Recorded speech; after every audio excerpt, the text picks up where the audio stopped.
Hey everyone, welcome back to another Literalist reaction video. I'm Dave. With me as always my buddy, music lover John Doe. Man, that man just adores music in a way that I'm trying to appreciate. And so far this journey's been fun, John. I love music so much it occasionally puts out a restraining order against me. You can hear within 50 feet, you're fine. I love it too much, Dave. Well, today you told me we're doing a little something special, so I pulled up a music video as opposed to just listening to something. Yes, you have. Dave, I ask you this question. What do you lovingly, gently, kindly call the guitar player from Yes? I so I only saw him. I saw him live with John, who brought me to a concert, and I called him the Crypt Keeper because Because he's I advanced mean, in years. if you've ever seen the old like what was it? Are You Afraid of the Dark? I think it was on Nickelodeon. They had like this puppet of the Crypt Keeper. Put them side by side, like it's just not as far off as you might Steve Howe think it bears is. a modest resemblance to this thing. Mind you, I doubt the Crypt Keeper is nearly as good of a guitar player. I mean, he was incredible to get to watch live, and I'm so glad that I got that chance. Well, I think it's time for you to see the Crypt Keeper when he was in his 20s, having only been with Yes less than 2 years. Wow. Okay. And when So I we're saw going him, to he had been with Yes for 50 years. yeah, around there. Yeah, right around 50 years. So you see him in his youth. You're going to see Rick Wakeman on the keyboards in his youth as well. John Anderson, all of these guys in their 20s. Chris Squire on the bass. Unfortunately, I mean, not that Alan White, just not Bill Bruford, but Alan White, the drummer who you saw, is also with the band at this point. And other than Alan White, I think that these are the quintessential Yes. Is Steve Howe, John Anderson, Chris Squire, Rick Wakeman. I think most Yes fans would agree Bill Bruford, being a jazz-oriented drummer, was perfect. And Alan White was more of a pocket drummer with some progressive leanings. But anyway, this is from their early shows at the Rainbow Theatre in the UK. And the song is Roundabout, and it's their biggest hit in the United States until Owner of a Lonely Heart came out 20 plus years later. Which was the only Yes song I'd ever heard when we met. So, all right, let's give her a listen.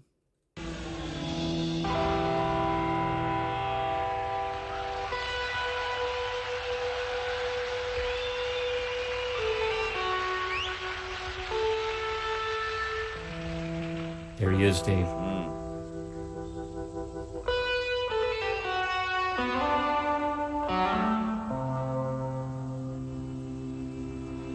Note the long hair and smooth skin.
All right. I gotta say, fun to see live. Once again, I love the sequin cape. That's just it's just the greatest. Yeah. He you I can absolutely tell he's the same guy. The Crypt Keeper is the same guy. Like he's got the same facial expressions when he plays. He was a little more animated back here than he Yeah. was in the future, which that makes sense. Can't be upset about that. But when it comes to his base expression of like he has this look where he seems like he just loses himself in what he's playing, and it is such an enjoyable thing to be involved in that, like invited into that moment that he's having with his instrument. um and it was neat to see, like, even back here, he's already an absolutely incredible guitarist. And getting to see him as a much, much older man and just see like his skill then compared to now, I'm not good enough at music to Yeah. know if he got better. I mean, logically, of course he did, but watching this back here, he already seemed like an absolute master of his craft. Yeah, he definitely was a master of his craft, and he was, named, best guitarist in Guitar Player magazine many times. I would say that when you saw him, he could play just as well, just a bit slower, but Mm. he could play the notes and he played just as well, just a lot slower than these days. This live version from 72 is actually sped up from the album version. It's faster than the album version. Mm. I don't know why they chose to do that, but boy, it rocks. Once they get going, it rolls on through like a a juggernaut, and then they take this little break in the middle, and it comes back with a nice back and forth, and it's a great song. Yeah, it seemed like we were going in a slow musical interlude. So here we go. Look forward to it.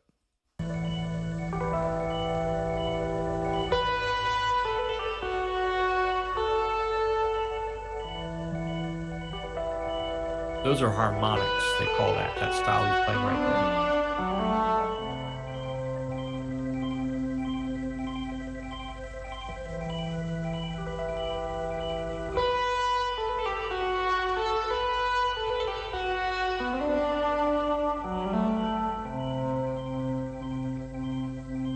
In around the lake, mountains come out of the sky.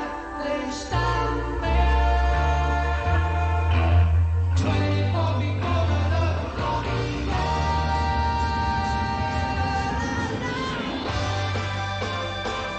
Tamarine!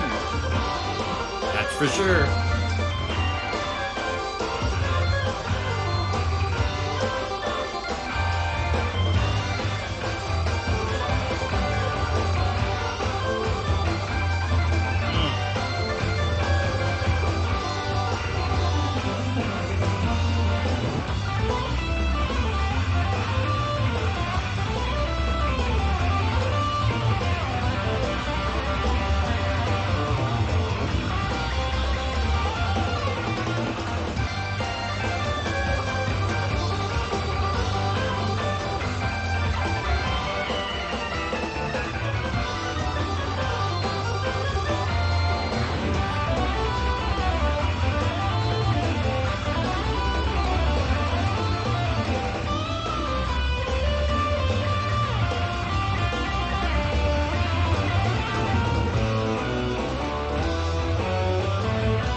Thank you. Thank you for listening. Thank you for coming to the podcast. That was fun. Yeah. Yeah, that is my immediate hot take. That was fun. It was hard to understand a lot of the lyrics, and having not heard that song before, I didn't pick up a lot of what was actually being said. So I can't really react much to the lyrics on this one, unfortunately. But I will say musically, I mean, I'm starting to get it. I'm getting why you love Yes so much. That like that was a blast. It was enjoyable from start to finish, and seeing them much like we talk about with Rush, like the movement of music where you have full transitions. A song is not one cohesive, like, or sorry, I shouldn't say cohesive because it is cohesive, but it's not one mood. It's not one tone. It is so nice to hear music that has completely different sounds within the same song. So yeah, that was a blast. I really really enjoyed that, and seeing the Crypt Keeper as a young man. As a younger crypt keeper. Yeah, as a younger Crypt Keeper.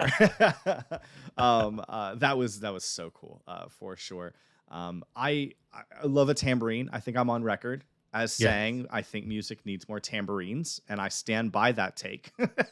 And you also noticed, I'm sure, because the brand name appeared very well in that film, that The Rick Hammond Wakeman was B3. playing the greatest musical instrument in the world, the Hammond B3. That's right. If you go back and watch this video when the Hammond logo showed, you'll probably catch me laughing because that's exactly what I was thinking. Oh, John's favorite instrument. And the sequined cape really just sets the whole thing off. Really. Man, I once again, tambourines and sequin capes. I think those are the two biggest things I want back from music. Not any of those highfalutin concepts. I want tambourines and sequin capes. And wait a minute, let me add two more things to the list. How about harmonies? Harmonies are nice, and guitar solos. Get solos in general. Instrument They don't even solos, have yeah. to be guitars. Right. Just bringing back a level of musicality would be marvelous. And songs that it's fine if it's 5 minutes. It's fine that it's 7 minutes. Like, man, Top 40 Radio won't play anything that's of this style, of this genre. And They actually released a horribly cut up version of that song as a single, and it went to the top 10 in America back in the 70s. But it was horribly chopped up, and most of the good guts of it were gone, including the huge solo back and forth between Rick Wakeman and Steve Howe. that was the best part of the song. Yeah, I know, right? So, but you know that was, yes, in the UK. Alan White had joined this tour because the Bill Bruford left in the middle of the tour. So Alan White literally only had maybe a few weeks before he's on stage at this concert. Wow. Okay. So he did an amazing job for just being plucked out of the air and saying, "Hey, would you like to come with us?" You know. But by the time they got to America, there's this sound and light company in Pennsylvania called Clare Brothers that really glommed onto Yes, just loved Yes. And they had a 30-year, if not ongoing, relationship with Yes. And Yes's stage presence and light show and sound system and everything improved vastly when they got to America.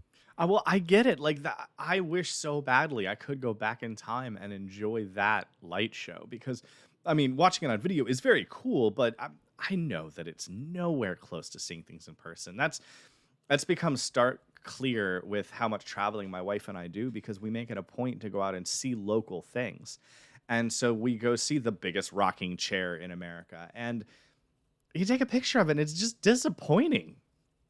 It's dull. Like even a picture of me in front of it for scale is boring. And standing there and just enjoying it is what's truly fun. And so I definitely kind of like there's a definite part of me that will always be sad that I never get to experience that era of music, that era of concerts. But at the same time, I at least get to enjoy the music. And so like that's what this whole journey's been about. It's been a blast so far. Yep. Glad you enjoyed it, Dave. And we're going to be hitting you, of course, with Yes, Rush. And pretty soon we're going to get into some Genesis. I don't think we've done much there yet, only one, but we're gonna dig way back to the early 70s. I gotta say, so far your picks of 70s music, all of them, I think. I don't think you've played me a 70s jam I haven't put on the playlist. I could be wrong. I'd have to go back and look at the playlist, but so far, yeah, I'm having a lot of fun with this. So keep them coming. All right, Dave. Thanks.